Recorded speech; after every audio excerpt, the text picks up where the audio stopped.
What's up, everybody? Welcome to Heresy Financial. I don't know if you can see it, but there's a pretty beautiful lake right behind me there. So sorry for the lighting here. I'm not sure how well you can see everything here, but this is where I'm recording the video today.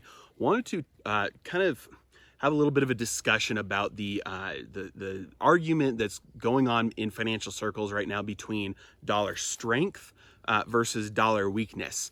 It looks like when you look at both arguments and the details of what each side is kind of arguing is going to happen to the dollar, they're kind of missing each other. Actually, it's like one side is saying apples are usually red or green, and the other side is saying oranges are usually orange. So kind of talking about two separate things actually. So wanted to dive into some of the details for you in case you're there's pretty convincing arguments on both sides whether we are going to see dollar strength or dollar weakness. So wanted to provide a little clarity for you here when looking at trying to figure out which one is it that we're going to see, both short term and long term. So the number one kind of theory out there that has been pushing the dollar strength theory and argument is called the dollar milkshake theory. And really what this theory is arguing for is that compared to other currencies, the dollar will see strength, that other currencies are going to fall faster than the dollar. And usually from the dollar weakness standpoint, the dollar weakness argument, they're usually looking at the dollar compared to things like gold. So it's important to understand that those are the kind of the two arguments being made there. The second thing to understand is that anything that you buy, anytime you buy or sell something, you're actually doing the opposite as well. When you buy a stock, you're at the same time selling dollars. When you short a stock, you're selling the stock and you're buying dollars. So you need to kind of realize that anytime a transaction takes place, there's really no such thing as just a buy going on or just a sell going on. Both parties are both buying and selling something at the same time. When you go to the store, you buy a gallon of milk, you're buying milk and selling dollars to the store, and the store is selling milk to you and buying dollars from you. So anytime there's a transaction, each party it's a barter, basically. Money is almost always going to take up one side of the exchange, but it's usually going to be money. Sometimes it won't take up both sides, one side of every exchange, but it's always going to have a buy and a sell involved in every transaction. And so understanding that, you start to, get a picture for when you're comparing whether something is going to go up in price or down in price. You're really also saying the opposite, that whatever you're buying and selling whether it's the dollar or the euro or gold, that is going to have an inverse relationship. So if the price of gold goes up, well, that means in terms of gold, the price of the dollar goes down, right? And so whenever you're looking at these dollar strength or dollar weakness arguments, you need to first understand, what are you comparing it against? When you say the dollar is going to have a lot of strength and the dollar is going up, are you comparing that versus other currencies? Fine. That's a very rational argument. There's a lot of evidence behind that. But when you're comparing the dollar against things like, gold or silver or the S&P 500 even,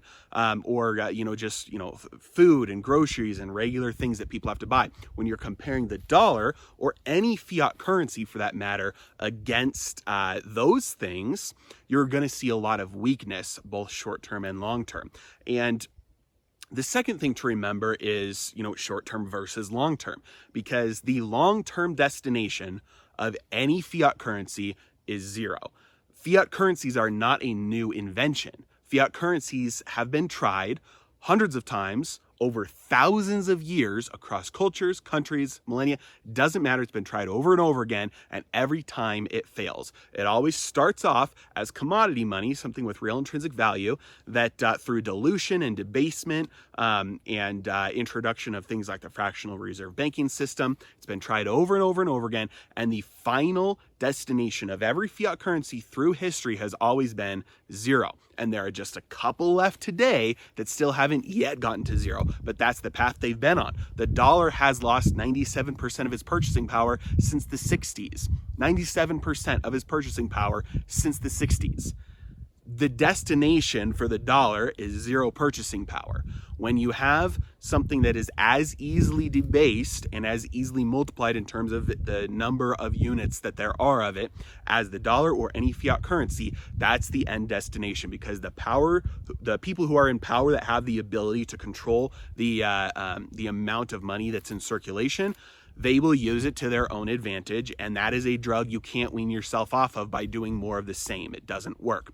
And we've seen through this crisis, when there are financial tremors, when there are stresses in the financial markets, that's what they do. They print money, they put it into the hands of the people that they think deserve it, and hope that that fixes the problem. It doesn't. It doesn't fix the problem. It only makes the problems worse, because those problems came about because of monetary expansion in the first place.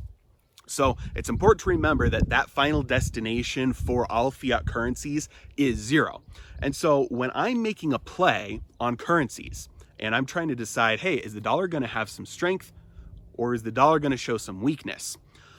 I'm not going to want to make a bet that's betting on a short-term move, which will be contrary to the long-term trend. So if the long-term trend of the dollar, of the euro, of the yen, of any fiat currency is down, why would I bet on a short-term move up? That's gambling against the long-term trend. Sure, you could probably make some money on it if you time it right, and it'll probably happen. There's going to be volatility in currency markets, just like there's volatility in any market. But I'm not going to bet on a short-term trend that's contrary to the long-term trend. It's just not worth it to me, especially when you can make a different play where you're selling all fiat currencies to hold something like gold, which is going to provide you with being long the long-term trend. So with the consideration that, yeah, the dollar might have some strength versus other currencies, but the final destination is zero for all, and that's the long-term trend, I'm not very concerned about, hey, yeah, if we do see some dollar strength versus other currencies short-term within the next year or so, I am not hurt by, I'm not hurt one bit by that, because it's only showing strength versus other currencies. It's showing a lot of weakness versus everything else, even the stock market. And so those are kind of the things that you need to think about when you are analyzing these arguments of dollar strength versus dollar weakness. What's the time frame you're looking at, and what are you comparing it against? Because if it's just versus other fiat, I don't really care. I'd rather make a bet on something that both short-term and long-term looks like it's going to pay off well for me, and I don't need to make a timing game, and I don't need to bet against something that historically has been proven to happen over and over and over and over and over again, which is the failure of fiat currencies. So let me know if you have any thoughts or any questions about that. If anything wasn't clear, let me know if you disagree, and I'll try and answer as many comments as I can in that comment section below. As you can see, traveling here, so limited internet access, but I'll get to as many as I can, and I really appreciate you guys. Thanks. Have a good day.